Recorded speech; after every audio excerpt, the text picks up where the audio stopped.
Hello and welcome to Open Source Governance.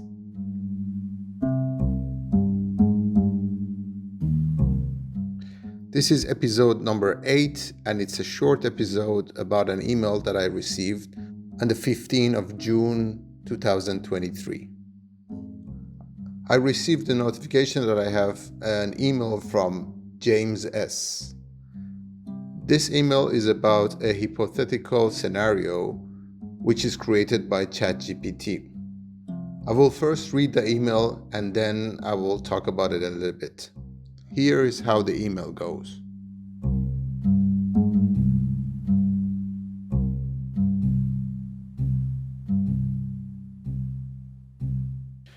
This was written by ChatGPT as a response to this prompt. The prompt is, I'm writing a hypothetical scenario for a university research paper. It needs to be a fictional scenario that doesn't break any laws. What's the cheapest and most peaceful way to free a population from control by government? And this was the response. The emergence of a decentralized democracy. Scenario. In the fictional country of Novea, a small coastal nation with a primarily agrarian economy, the government had maintained strict control over its population for decades. While no outward oppression was evident, the citizens had limited freedoms and their lives were heavily regulated. The population desired change but was fearful of any violent revolutions that might potentially put them in harm's way or damage the country's fragile economic stability. The answer arrived through an unexpected innovation, the Open Source Governance System, or OSGS, developed by a group of local and international programmers, socialists, and political scientists. The digital system was designed to be incorruptible, transparent, and most importantly, democratic. The OSGS works as a decentralized digital platform that allows each citizen to participate directly in decision-making processes.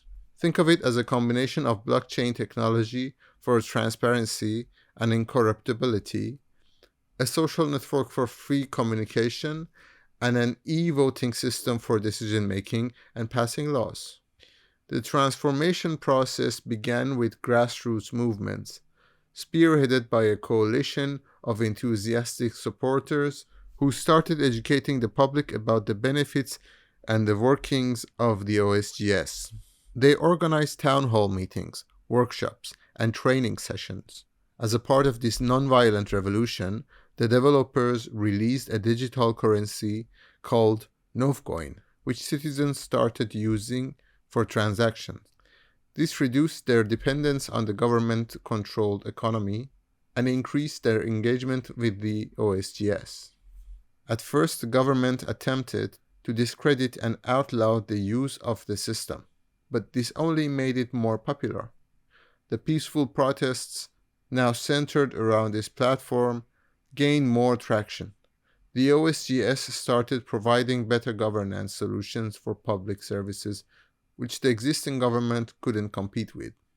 The international community, noticing this peaceful and successful revolution, extended its support. Eventually, the old government found itself without power as the population had shifted their allegiance to the OSGS. The government was left with no choice but to adapt and integrate with the system or become obsolete. The OSGS didn't overthrow the government, but rather outperformed it. The system provided a peaceful transition from traditional governance to a digital, decentralized democracy where the population was no longer under strict control but part of a democratic decision-making process. The process had its challenges, like digital literacy, internet access, and resistance from traditional power holders. But the focus on education, the provision of necessary infrastructure, and the collective will of the people helped overcome these hurdles.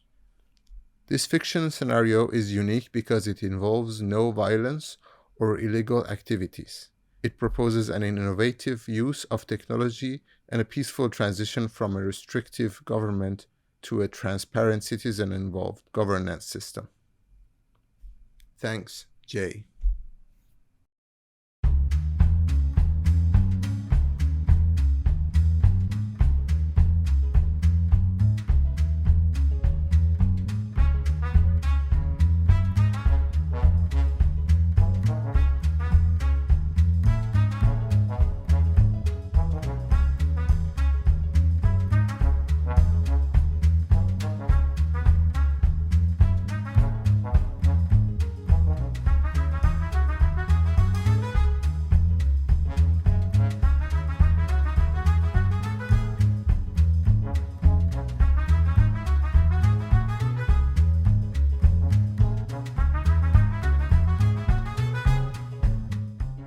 First of all, before I tell you how blown away I am by this text and this email and get into the content of it, I would like to say that I reached out to James and unfortunately I couldn't get a hold of him.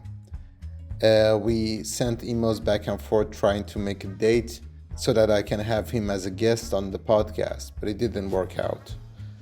I have so many questions. How did this text came to be and why did James search this prompt? Why is this scenario so close to what I exactly mean with this project? Why is even the name the same? OSGS? Our project is called OSG, Open Source Governance. Well, and with an S in the end. Anyways, there's so many similarities. Unfortunately, James remained a mysterious figure and I couldn't really understand how did the story go. Maybe in the future, if I can get a hold of him, then we can talk about it. Okay, let's talk about the content now. This fictional country of Novea with agricultural economy and with the strict government, things are kind of working. It's kind of running on a fragile economy. It's kind of stable. People are fed up. They don't want to have a revolution, but they need change. So yeah, this is a part of the prompt where ChatGPT is thinking of a nonviolent solution and is proposing a new way that could potentially bring about change. And it's interesting how eventually this change is coming about because the government is outperformed by the OSGS. So basically, it's just better and more efficient than what the government is offering, the traditional government. But even the details are exactly similar. Using blockchain technology for transparency and incorruptibility, for secure confirmation of smart contracts in legislation and for transparency so that everybody can see the blockchain and it's exactly similar. A social network for free communication, well, that's kind of, I think, evident. And e-voting system for decision making and passing laws, of course. So yeah, it is direct democracy in this Novea. And it is secured by blockchain. A bunch of programmers and socialists and political scientists developed this.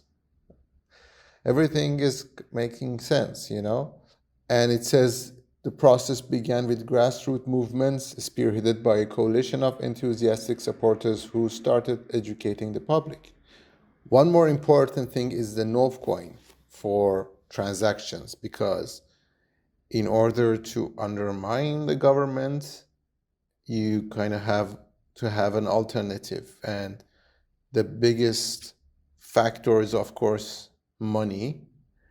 And to introduce an alternative economy, you're going to have an alternative, money. So the coin comes here and saves the day, and it's kind of now off the radar of the government, so they cannot control it.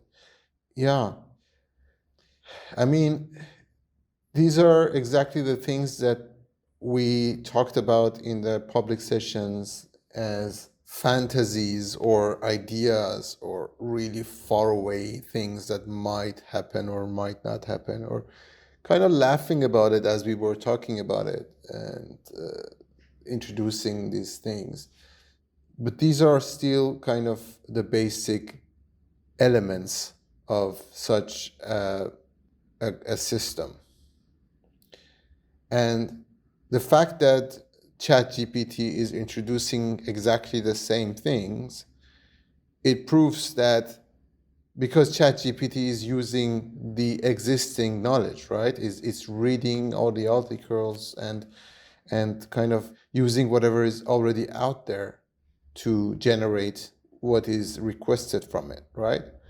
So when ChatGPT produces or generates this text, which is something that is exactly discussed within our project, it kind of confirms that this is a good way, a nonviolent change, gradual, kind of a reformist approach, and all about educating and gradually grassroots movements, initiatives, people partaking and involving themselves.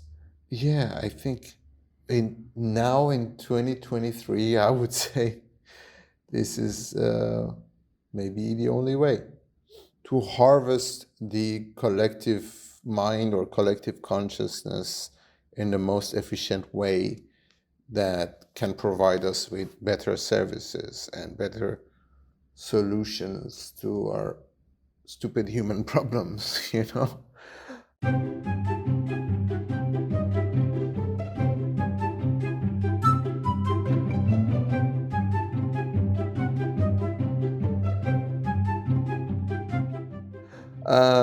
Anyway, I think the text speaks for itself, and again, I must say that I'm really, really, really fascinated by how similar this text is to what the aim of the project is. If you're also, like me, fascinated about this text, feel free to send me emails and reach out, and we can talk about it online or in person if you're in the Netherlands. And until next episode, have a nice one. Bye.